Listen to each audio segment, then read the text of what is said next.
Across Britain today, in the care of our health service, babies are dying that shouldn't. According to the Care Quality Commission, nearly half of England's maternity units require improvement or are rated inadequate. For the past 4 months, our investigations editor, Hannah Barnes, in collaboration with Channel 4 News, has been looking into care at Oxford University Hospital's NHS Foundation Trust, one of the trusts currently under review. What they found was shocking. Every parent's worst nightmare. It's a story of failure and institutional arrogance. Health Secretary Wes Streeting has been presented with the investigation. I'm joined now by Hannah Barnes. Hello, Hannah. Hi, Oli. Before we get into the specifics of this story, the details, at its heart, what's it about?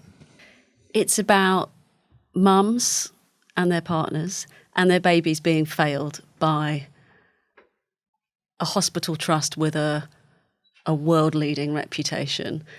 We've heard stories of stillbirths, of babies dying very shortly after birth. We've spoken with mums who have been left with children with severe brain damage, and we've spoken to women who have been left with lasting physical and mental problems, lasting trauma. And I think what's compounded all of these things is that they've been met with a defensive attitude from the trust and sometimes an absolutely extraordinary response to those who have spoken out about the harm that they've received. Even just listening to you, listing the experiences of some of these women, I feel the human response is the one of compassion, right? Of empathy, of if a woman experiences something like this, how can your response be anything other than, oh my God, are you okay? But that's not necessarily what happened. No, it's not what has happened here. It has happened as a consequence of our investigation. The Trust has issued a pretty fulsome apology to all of the women we've spoken to, and certainly all of those who are quoted in the investigation. But no, up to this point, it's a strange thing that's happened, but actually the response of the Trust to these individual episodes of harm has actually compounded the difficulty. Now, giving birth, sorry to women who haven't yet done it and want to, it's not a risk-free thing that happens. Yes, women have been giving birth for millennia, but it's risky. You know, another baby is coming out of you, and as we're older and birth becomes riskier, things can go wrong. So no one is saying that when things go wrong, someone is ultimately to blame. And actually, none of the women I've spoken to are trying to blame the hospital. Some simply want answers to what on earth has happened to their children, some of whom have died, and to themselves. And they can't get those. And it shouldn't be a battle just to understand what's happened to you. And it sadly has been in far too many cases. I recently became a dad, and I remember thinking in the run-up to my wife giving birth, thinking, you know, all things being well, actually, most women in Britain, giving birth is probably one of the most dangerous things they've done in their lives up to that point. Yeah, you don't see it like that at the time, but yeah, having had two, yes.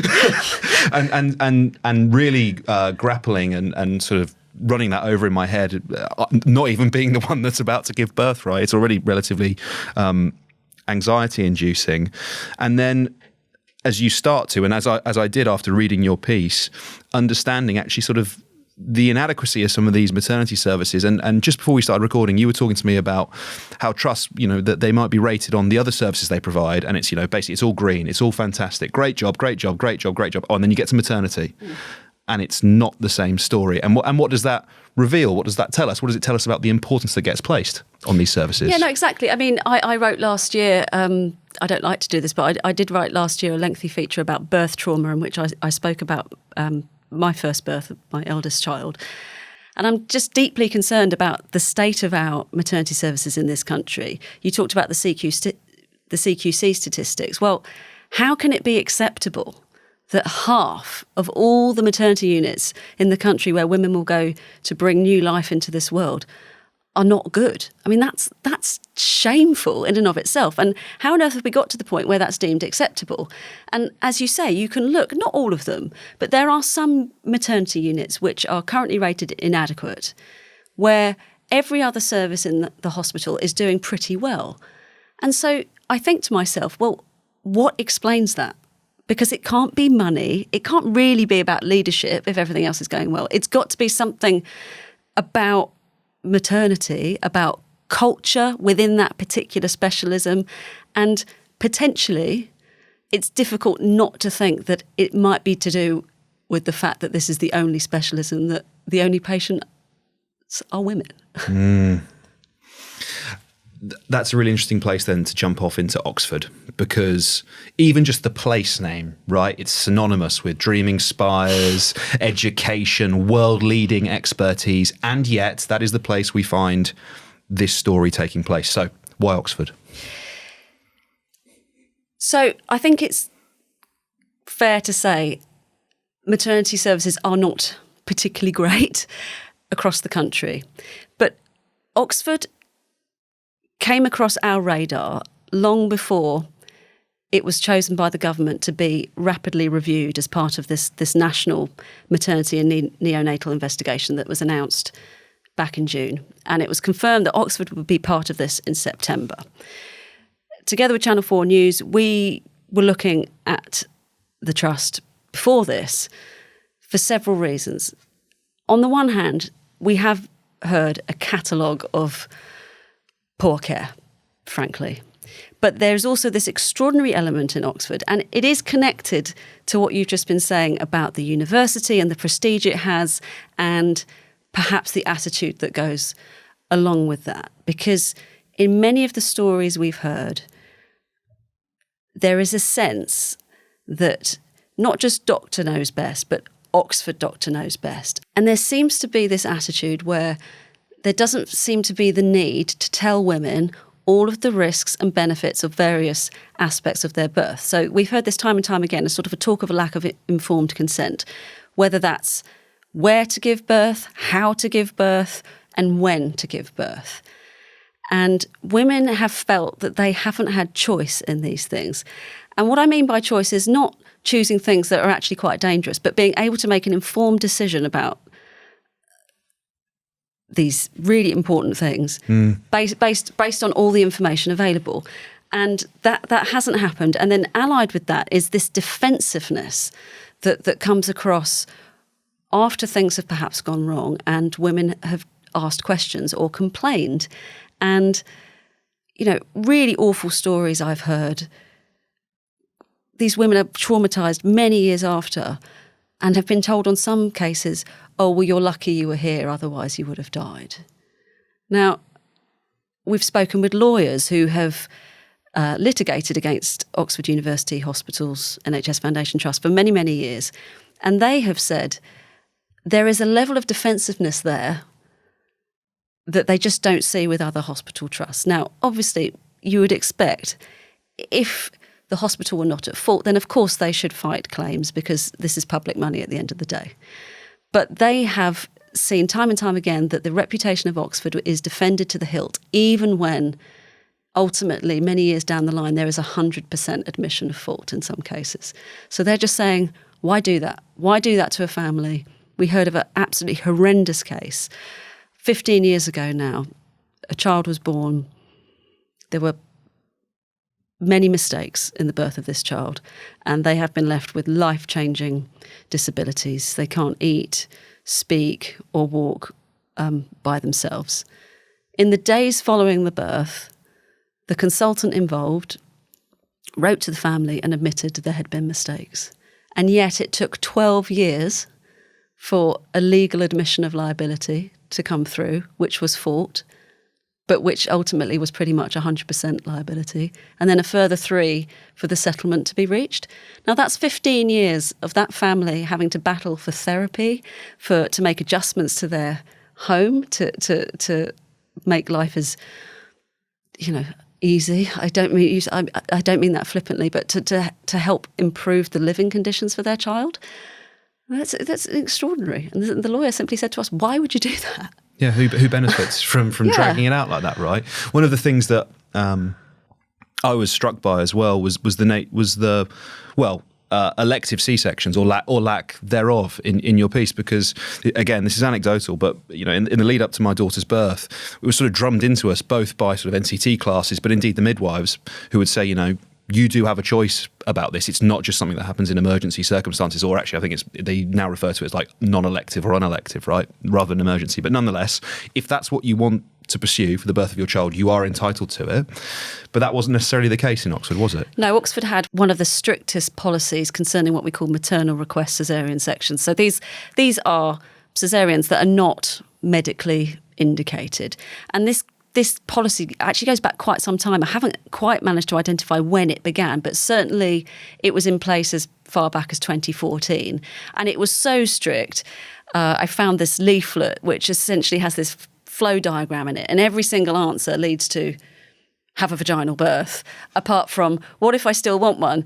And it's basically go to another hospital. So they absolutely would not perform maternal request caesareans until 2021. So at least 7 years, but it would seem that it would go back. So there was this very, very strong ideological approval of vaginal or natural normal births for many, many years.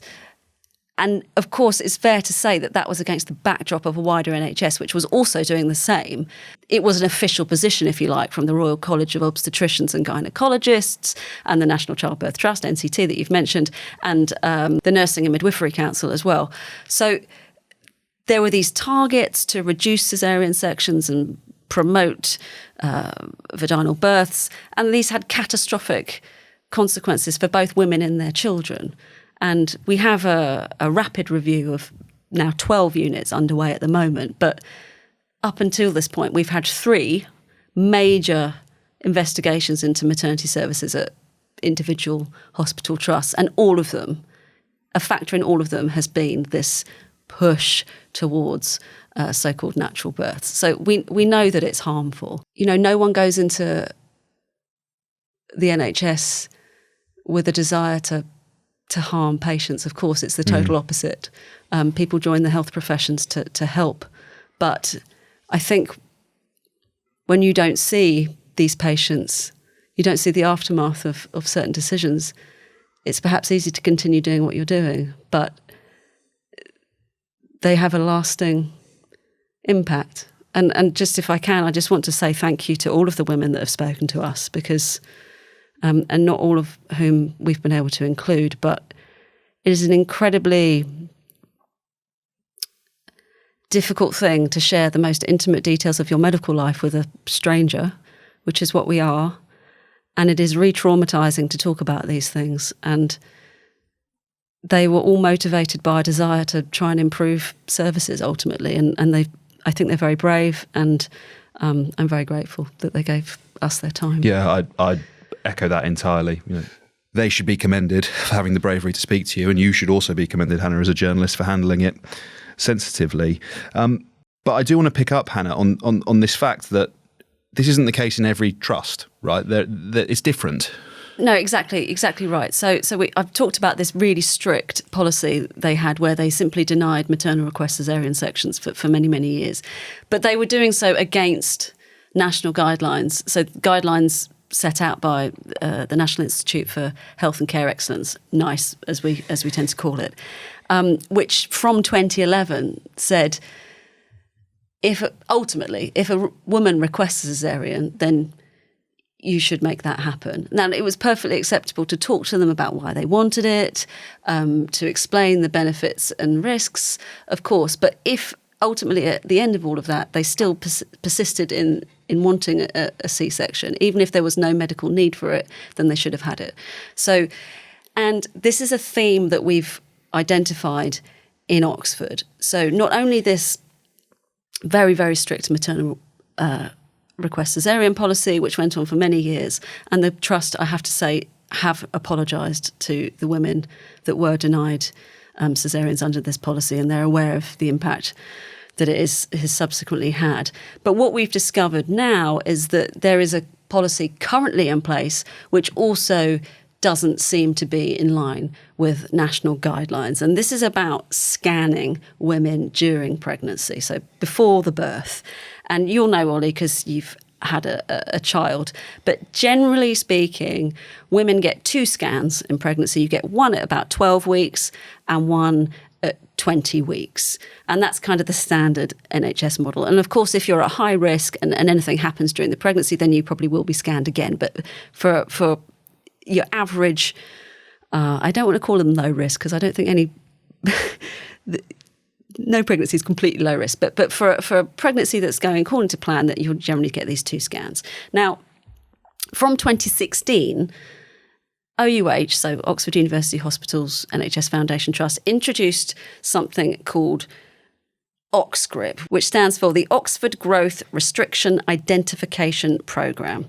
And this had really good intentions. It was about improving the quality of care and trying to better identify the risk factors in pregnancies that could then prevent these really terrible outcomes, particularly stillbirth.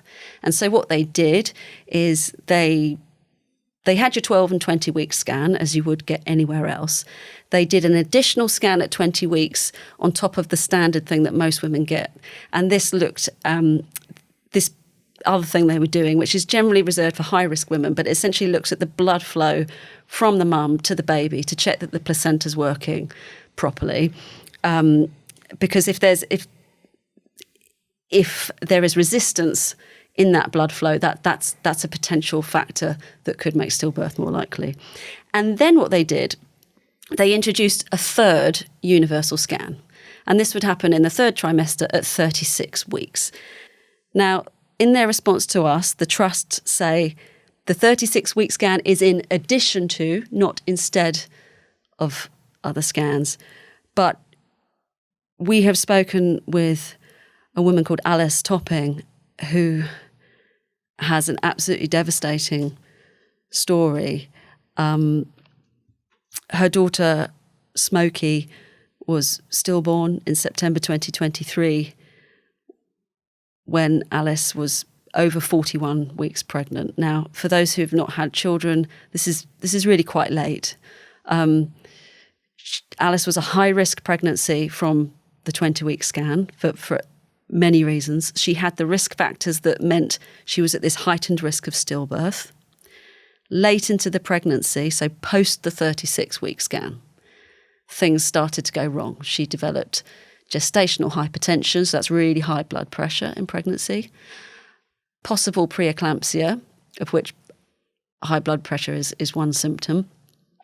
And her measurement, the bump measurement, if you like, dropped.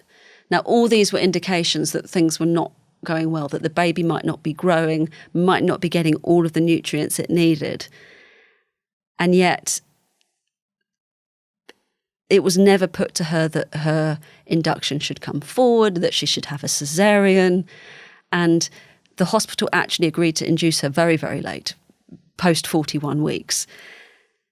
She begged for a scan at 40 weeks to say, I'm really worried. Like, I have no problem being induced, but I want to know, I don't want to cause the baby unnecessary stress, because induction can be quite stressful for babies. But I'm concerned about the growth. And that scan was denied twice. She says that a consultant obstetrician at the trust told her, we don't scan at 40 weeks because we prioritise the 30-week scan. And so she was not the obstetrician that denied the scan request. He did record in her notes that actually the best course of action would be to bring forward her induction straight away.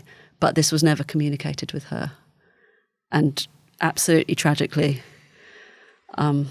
she never got to hold her live baby. The investigation is full, really, of these shocking and distressing revelations for parents who've had their lives changed forever.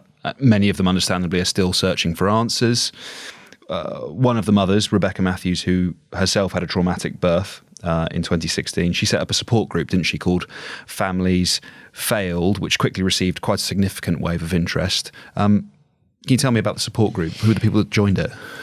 Well, we call it a campaign or a group, but it doesn't have a formal membership or anything like that. But essentially, it started out as a Facebook group, and it's grown incredibly rapidly over time. Rebecca Matthews, I think the group formally started around June 2024, and by now, what are we, November 2025, it has more than 660 women who have shared their stories of giving birth under the auspices of OUH. Now, just to put that into context, I don't wish to compare different pockets of poor care across the country, but at the time that Donna Ockenden, the former midwife Donna Ockenden, started her big investigation into care in Nottingham, for example, which is underway, there were about 400 families that had spoken at that point, and now the Ockenden review into Nottingham has taken evidence from nearly 2,500. So I don't want to make a comparison about the care, but it's just to put the number into perspective. Yeah. And what Rebecca Matthews has said is actually what's shocked her more than the number is the details of the testimonies that are coming forward and the really, really poor standards of care and really, I would say this, wouldn't I? But I would encourage you to read the investigation in full, because some of the stories are they're really quite unbelievable. But obviously, as we have to do as journalists, we put all these testimonies and stories and accounts to the Trust, and they have not challenged any of the women who feature in the piece. So I've got some of the statistics here, which I can read out. So when the Families Fail campaign asked women for more details of their care, 229 responded. Nearly 45% had given birth recently from 2023 onwards. 1 in 8 women had seen their babies die. 17 were stillborn, and 11 died shortly after birth. 14 babies were left with severe brain damage. Of 38 women who were denied an elective caesarean by OUH, more than half went on to have emergency C-sections, and in a quarter, doctors either used forceps or Avontus to deliver the baby, increasing the likelihood of a serious injury to the mother. So essentially what you have is this group of women who get together and they talk about their experiences, right? Yeah, it's not even as formal as that. I mean, they don't, and I think we should probably come on to this. They don't meet up. It's just a platform to share, and it's brought a lot of comfort to many of the women I've spoken to know that they're not alone. And in some cases, particularly the women who suffered, whose babies died over a decade ago, which we've got in the piece, they didn't realise that they were part of this much bigger story of failing care. They thought, oh, this awful thing has happened to me. And in some ways it's comforting to meet other people in the same position as you, but it's made them speak out because they want to stop this happening. In fact, the group has only met face-to-face once, and it was an extraordinary tale. So in November last year, 2024, 10 people met at Tame Town Hall in Oxfordshire. This meetup had been advertised in the Facebook group, which was at that point much smaller. And it was a Sunday, so it's not a huge turnout, but they arranged to meet and they attend this meeting. And each of the mothers there share what's happened to them in their births. Some of the women there, their children had died. One woman, she says it's a huge mistake in hindsight, but she took her children, one of whom was left severely disabled as a result of a very distressing birth at the John Radcliffe Hospital in Oxford. Their child was sitting alongside her in their wheelchair. And these women and some of their partners, everybody's crying, they say, except for one woman who sort of stood out because of that, but, not everyone cries. But the discussion then turns to kind of what they should do as a campaign. How do they raise awareness of it? Should they call for an inquiry into Oxford care? And they say it's quite strange then that this one woman who didn't seem particularly emotional like the rest of them had, they said it felt like she was trying to dissuade them from that course of action. And instead, she suggested things like fundraising for the hospital, and she said that a campaign would scare women. And This surprised them. They said the last thing we want to do is fundraise for a hospital that we feel has harmed us. And at this point in the meeting, one of the women, the mother of the severely disabled child, in fact, says something like, "This probably makes me a bad person, but sometimes I just feel like locking the doors and burning the place down with everyone in it." And to put this into context, she's crying. It's so that others present have told us it was clearly words said out of frustration about her circumstances in life. She has explained that their whole world has been turned upside down because of the disabilities that their child has, that she is utterly reliant on the John Radcliffe Hospital because of her child's care. So she goes there all the time. It wasn't a threat. She's had a diagnosis of PTSD, etc. Nothing really happens. The meeting ends, and some of those present come out and they think, "That's a bit strange, wasn't it?" They're thinking about the one person in the room who didn't share a particularly traumatic story, didn't seem particularly upset, and seemingly was steering them away from an investigation. And they sort of do the classic Google, and they found that this woman, Joy Randolph, her name is, seemed to have sort of some links to the trust. She didn't work there, but she had been a private patient of Professor Lawrence Impey, a consultant obstetrician at the trust. She'd spoken about that publicly on a podcast, and she'd posted about it on social media. And she was the patient public involvement lead, PPI lead, for the OxGrip research study, which is led by Professor Impey. She had a private business, which effectively is kind of an AI-powered maternity app. And Professor Impey was the medical advisor to that company. And they thought, well, they felt a bit sort of deceived by that, because others had gone round and they had declared any connections they had with either the trust or even actually the university. And she hadn't done that. And as a consequence, they decide that they will remove her from the Facebook group and a WhatsApp group that they'd set up.